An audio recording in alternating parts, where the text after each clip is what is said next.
दोस्तों के टाइम पर आप सभी के बीच में कंसर्न है, क्या मार्केट का टॉप लग चुका है, क्या यहाँ पर हम बेयर मार्केट में आ चुके हैं। बिकॉज लास्ट कुछ दिनों से आप सभी की तरफ से हमें ट्विटर टेलीग्राम के ऊपर यही मैसेज देखने मिल रहा है, क्या मार्केट यहाँ पर अपने डाउन ट्रेंड में आ चुका है, क्या हम सही टाइम पर अपने प्रॉफिट को बुक नहीं कर पाए। आज इस वीडियो के अंदर हम बात करने लगे यहाँ पर मनी सप्लाई को लेकर, एंड जो कंसर्न आप सभी के बीच में है, क्या मार्केट का टॉप लग चुका है, या फिर हाल ही के अंदर जो हमें बिटकॉइन में मैक्स पेन देखने मिला था $78,000 के ऊपर, यही बिटकॉइन के लिए बॉटम था। क्या बिटकॉइन यहाँ से और नीचे जाएगा, या बेयर मार्केट स्टार्ट हो चुका है। इस प्रकार के जितने भी आपके मन में क्वेश्चंस हैं, उन सभी का आंसर आपको यहाँ पर मिल जाने वाला है।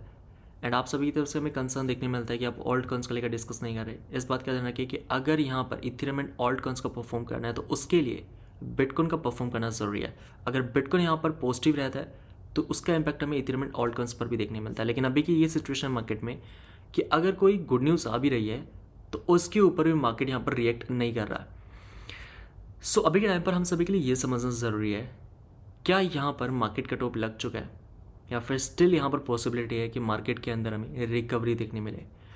सो फर्स्ट ऑफ ऑल यहाँ पर हम बात करने लगे हैं बिटकॉइन को लेकर, जहाँ पर हमने बिटकॉइन के डेली टाइम फ्रेम के अंदर ग्लोबल सप्लाई के चार्ट को ऐड करके रखा है। अब यहाँ पर हम क्या देख रहे हैं कि हमें यहाँ पर M2 ग्लोबल सप्लाई के अंदर रिसेंटली टॉप देखने मिला था दिसंबर 2024 के अंदर, एंड ये वो मिड दिसंबर का टाइम रहता है जिस टाइम पर बिटकॉइन ट्रेड कर रहा होता है $1 लाख के ऊपर। एंड इस टाइम पर ऑल्ट कॉइन्स भी अपनी न्यू हाइज पर ट्रेड कर रहे होते हैं, जो कि अभी के टाइम पर 90% नीचे के लेवल पर आ चुके हैं। अब यहाँ पर हम क्या देख रहे हैं कि जब भी हमें ग्लोबल सप्लाई के अंदर बॉटम देखने मिला है, जैसे कि बिटकॉइन के अंदर देखा जा सकता है लास्ट ईयर जब बिटकॉइन ने $49,000 के ऊपर बॉटम कंफर्म किया, उसके बाद ये वो लास्ट करेक्शन था जिसके बाद बिटकॉइन यहाँ पर अपनी न्यू ऑल टाइम हाई के ऊपर शूट करता है। लेकिन यहाँ पर अगर आप हर एक लेवल को देखते हैं तो जब भी बिटकॉइन के अंदर हमें बॉटम देखने मिला उस टाइम पर ग्लोबल लिक्विडिटी के अंदर, ग्लोबल M2 सप्लाई के अंदर भी हमें बॉटम देखने मिला। ये टाइम थोड़ा आगे पीछे हो सकता है, 10-15 दिन, एक महीने का भी यहाँ पर हमें डिफरेंस देखने मिल सकता है। एंड यहाँ पर भी देखा जा सकता है 2023 के अंदर कि बिटकॉइन के नेक्स्ट लेग अप के पहले जिस टाइम पर बिटकॉइन यहाँ पर अपनी लोस पर रहता है और उस टाइम पर ही हमें ग्लोबल लिक्विडिटी के अंदर भी लो देखने मिलता है। इवन अगर हम बिटकॉइन के यहाँ पर बेयर मार्केट लोस की बात करते हैं तो जिस टाइम पर ग्लोबल लिक्विडिटी अपना बॉटम कंफर्म करती है उस टाइम पर बिटकॉइन ट्रेड कर रहा होता है $17,000 के ऊपर।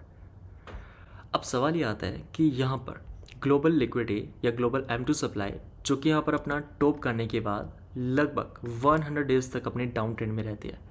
एंड ये 100 डेज का वो टाइम रहता है जहाँ पर M2 सप्लाई $109 ट्रिलियन से आती है $105 ट्रिलियन के ऊपर। एक बार फिर से यहाँ पर M2 ग्लोबल सप्लाई अपने उसी लेवल पर आ चुकी है जिस लेवल के ऊपर हम लास्ट टाइम दिसंबर 2024 के अंदर थे। लेकिन यहाँ पर इसका इम्पैक्ट अभी के टाइम पर हमें बिटकॉइन या फिर क्रिप्टो मार्केट के ऊपर देखने क्यों नहीं मिल रहा। अभी के टाइम पर अगर हम मेजर करते हैं तो यहाँ पर बिटकॉइन जो कि ग्लोबल सप्लाई को 70 डेज से फॉलो नहीं कर रहा। अब यहाँ पर हमें बिटकॉइन एंड ग्लोबल सप्लाई के बीच में जो 70 डेज का डिफरेंस देखने मिल रहा है, अगर इस 70 डेज के डिफरेंस के अकॉर्डिंग अगर हम M2 सप्लाई के अंदर कैलकुलेट करने की कोशिश करेंगे कौन सी वो डेट है जिस टाइम पर हमें बिटकॉइन के अंदर रिवर्सल देखने मिल सकता है, तो यहाँ पर ग्लोबल सप्लाई के अकॉर्डिंग ये डेट अपनी निकल कर आ रही है 27 मार्च के अराउंड, जहाँ पर बिटकॉइन के अंदर हमें रिवर्सल देखने मिल सकता है जिस टाइम पर बिटकॉइन यहाँ पर ग्लोबल सप्लाई को फॉलो कर सकता है। अभी जिस रेंज के अंदर बिटकॉइन यहाँ पर ट्रेड कर रहा है, अगर हम डेट को देखते हैं तो यहाँ पर 26 फेब से बिटकॉइन एक ही रेंज के अंदर कंसोलिडेट कर रहा है, जिस प्रकार का हमें स्ट्रक्चर M2 ग्लोबल सप्लाई के अंदर देखने मिला था। यहाँ पर अगर हम यहाँ पर अदर्स की बात करते हैं, ऑल्ट कॉइन मार्केट कैप को देखते हैं, तो ऑल्ट कॉइन मार्केट कैप के अंदर अगर हम M2 ग्लोबल सप्लाई को ऐड करते हैं तो यहाँ पर भी हम क्या देख रहे हैं कि जिस भी टाइम पर हमें M2 ग्लोबल सप्लाई के अंदर यहाँ पर पीक देखने मिला है 2023 की अगर हम बात करें या 2024 के अंदर देखें, उस टाइम पर हमें ऑल्ट कॉइन मार्केट कैप के अंदर भी टॉप लगता हुआ नजर आया। लास्ट ईयर मार्च के अंदर जब ग्लोबल सप्लाई पीक करती है उसी टाइम पर हमें ऑल्ट कॉइन मार्केट कैप के अंदर भी टॉप देखने मिला। एंड यहाँ पर 2000 अगर हम 24 में देखते हैं दिसंबर में, तो जिस टाइम पर ग्लोबल लिक्विडिटी ने पिक किया उसी टाइम पर हमें ऑल्ट कॉइन्स भी पिक करते नजर आए। लेकिन अभी यहाँ पर हम देख रहे हैं कि जिस तरीके से बिटकॉइन यहाँ पर एक ही रेंज के अंदर कंसोलिडेट कर रहा है, उसी तरीके से ऑल्ट कॉइन मार्केट कैप भी अपने एक ही रेंज के अंदर यहाँ पर अभी के टाइम पर कंसोलिडेट कर रहा है। लेकिन ध्यान रखें कि जिस डेट की हम बात करें 27 मार्च के अराउंड, ये एक लमसम हमें आइडिया देता है ग्लोबल सप्लाई के अकॉर्डिंग कि ये वो डेट हो सकती है जिसके आसपास हमें मार्केट के अंदर रिवर्सल देखने मिल सकता है। जैसे यहाँ पर ऑल्ट कॉइन मार्केट कैप क्या बिटकॉइन इस साइकिल के अंदर अपना टॉप लगा चुके हैं? अगर तो ग्लोबल लिक्विडिटी यहाँ पर M2 सप्लाई राइज नहीं करता, ग्लोबल लिक्विडिटी के अंदर हमें टाइटनिंग देखने मिलती है और ग्लोबल लिक्विडिटी डिक्लाइन करती है, तब हम कह सकते थे कि यहाँ पर ग्लोबल लेवल पर लिक्विडिटी नहीं है। चाहे हम US की बात करें, चाइना की बात करें, जितनी भी सेंट्रल बैंक है, तब यहाँ पर हम ये कह सकते थे कि बिटकॉइन अपना टॉप लगा चुका है। और हाल ही के अंदर हमने चैनल पर वीडियो किया था चाइना की तरफ से, जहाँ पर चाइना भी अभी के टाइम पर $1 ट्रिलियन प्रिंट करने के ऊपर यहाँ पर पार्लियामेंट के अंदर डिस्कस कर चुका है। तो $1 ट्रिलियन चाइना यहाँ पर 2025 में प्रिंट करने वाला है। साथ ही में यहाँ पर जर्मनी भी ऑलमोस्ट $1 ट्रिलियन इस साल यहाँ पर स्पेंड करने वाला है। $1 ट्रिलियन को ये मार्केट में प्रिंट करेंगे, जो कि अपनी इकोनॉमी को बूस्ट करने के अंदर ये पैसा इन्वेस्ट किया जाएगा। एंड जहाँ तक बात है जर्मनी को लेकर, तो GDP wise America and China के बाद जर्मनी 3rd नंबर पर है। चाइना और जर्मनी यहाँ पर इस साल $1 ट्रिलियन को प्रिंट करने वाले हैं। And I don't think so कि यहाँ पर मार्केट अपना टॉप लगा चुके हैं, जो कि यहाँ पर ग्लोबल सप्लाई के अंदर देखा जा सकता है। दोस्तों यहाँ पर अगर हम रियलाइज्ड कैप की बात करते हैं कि अभी जो हमें बिटकॉइन में करेक्शन देखने मिल रहा है, क्या इस करेक्शन के टाइम पर वेल्स अपनी होल्डिंग को सेल कर रही है या फिर नहीं, तो यहाँ पर रियलाइज्ड कैप के अंदर देखा जा सकता है, जहाँ पर स्टिल बिटकॉइन के इस करेक्शन के अंदर भी वेल्स यहाँ पर बिटकॉइन को बाय करती जा रही है। और जैसा कि हमने देखा है कि जब भी यहाँ पर बुल मार्केट का टॉप हमें लगता हुआ नजर आएगा, तो सबसे पहले वेल्स से अपनी बैग्स को खाली करेगी। जहाँ पर 2021 में देखा जा सकता है कि बिटकॉइन के फर्स्ट टॉप में जहाँ पर वेल्स अपने प्रॉफिट को बुक करती है, उसी के साथ में जब बिटकॉइन में हमें सेकंड टॉप मिलता है, तो इस टाइम पर भी वेल्स कंटिन्यूसली अपने प्रॉफिट को बुक कर रहे होते हैं। लेकिन अगर हम करंट सिचुएशन में देखें, तो यहाँ पर देखा जा सकता है कि लास्ट ईयर जिस टाइम पर बिटकॉइन 7 मंथ्स तक अपनी एक ही रेंज में कंसोलिडेट कर रहा होता है, इस टाइम पर बिटकॉइन का रियलाइज्ड कैप अगर हम वेल्स की बात करते हैं, जो कि स्टिल अपने अप ट्रेंड के अंदर रहता है, जो कि यहाँ पर हमने दिसंबर के अंदर देखा, जहाँ पर बिटकॉइन $68,000 से $109,000 तक पंप करता है। जिस भी टाइम पर वेल्स अपने प्रॉफिट को निकालना स्टार्ट कर दे, तो ये हम सभी के लिए कंसर्न रहेगा कि अभी हम टॉप के आसपास आ चुके हैं। एंड जहाँ तक बात है, अगर हम कमोडिटीज़ की साइड से देखते हैं, क्रूड ऑयल की बात करते हैं, तो अभी के टाइम पर क्रूड ऑयल अपने इंपॉर्टेंट सपोर्ट ट्रेंड लाइन के ऊपर ट्रेड कर रहा है। एंड क्रूड ऑयल के स्टार्ट के अंदर हमें यहाँ पर डिसेंडिंग ट्रायंगल की फॉर्मेशन देखने मिल रही है।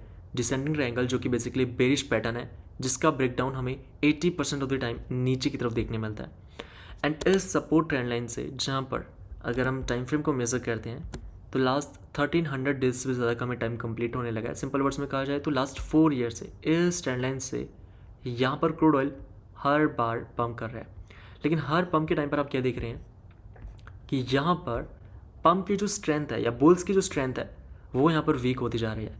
यहाँ पर हमें लोअर हाइज की भी स्ट्रक्चर देखने मिल रहा है। हर पंप के बाद प्राइस के अंदर हमें लोअर हाइज देखने मिल रहा है। अब अगर हमें क्रूड ऑयल के अंदर डिसेंडिंग ट्रायंगल का नीचे की तरफ ब्रेकडाउन देखने मिल जाता है, तो इसका सबसे पहले इम्पैक्ट हमें देखने मिलेगा US के इन्फ्लेशन के ऊपर।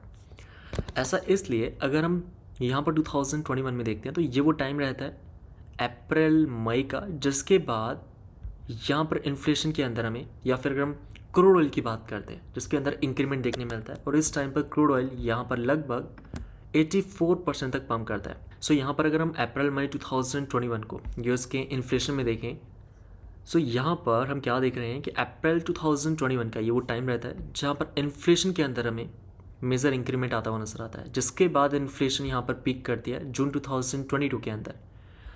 अगर हम यहाँ पर जून 2022 को क्रूड ऑयल के प्राइस में देखते हैं, तो ये वो टाइम रहता है जून 2022 का, जिस टाइम पर हमें यहाँ पर क्रूड ऑयल के अंदर टॉप देखने मिलता है। और यहाँ पर अगर हम ट्रूफ्लेशन के अकॉर्डिंग देखते हैं, तो ट्रूफ्लेशन जो कि अपने हिस्टोरिक लोस पर आ चुकी है, जिसमें हमें एक लमसम आइडिया मिलता है कि US के अंदर भी इन्फ्लेशन राइज करे या फिर इन्फ्लेशन के अंदर में डिक्लाइन देखने मिल रहा है। और अभी जिस लेवल के ऊपर ट्रूफ्लेशन रेट आ चुका है, इस यहाँ पर लेवल पर हम लास्ट टाइम थे 2020 के अंदर। हमें लास्ट टाइम लो देखने मिला था ट्रूफ्लेशन में सितंबर 2024 के अंदर।